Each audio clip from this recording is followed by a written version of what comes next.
Hi.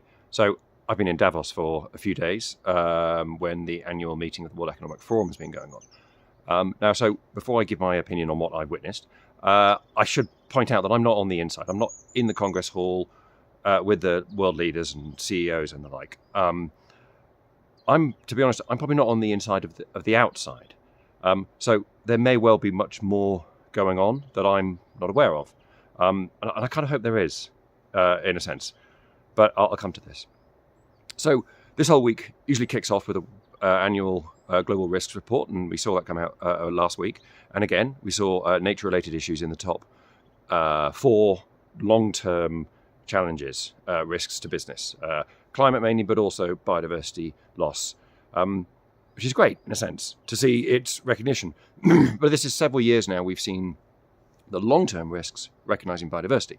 Now, I fear that this just leading to, oh, it's okay, it's down the road. We'll take action later. It's not a priority now. We've got to deal with cost of living. We've got to deal with Ukraine. We've got to deal with COVID. There's always a short-term risk, and it means these long-term systemic existential risks are getting ignored. Maybe. I hope not, but I'm beginning to fear that.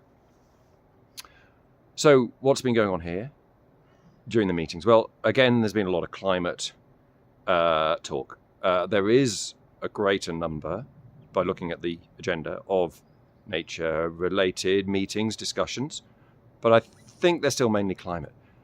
The people I've bumped into on buses and in cafes and things, there's a lot of climate tech here. There's a lot of startups who've got the solution to climate, not nature yet.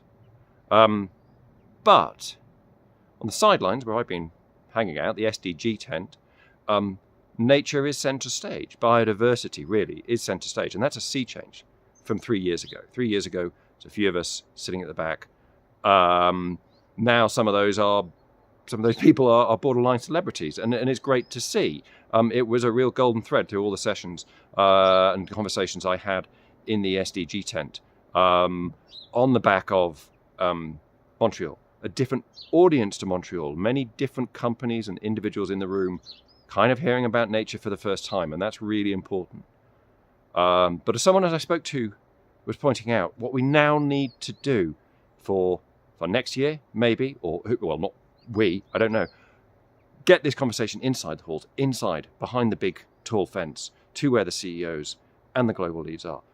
Just a few sessions on that side, presenting biodiversity, presenting TNFD, SPTN, target setting, action. That's when we might really begin to make changes. So I'm divided.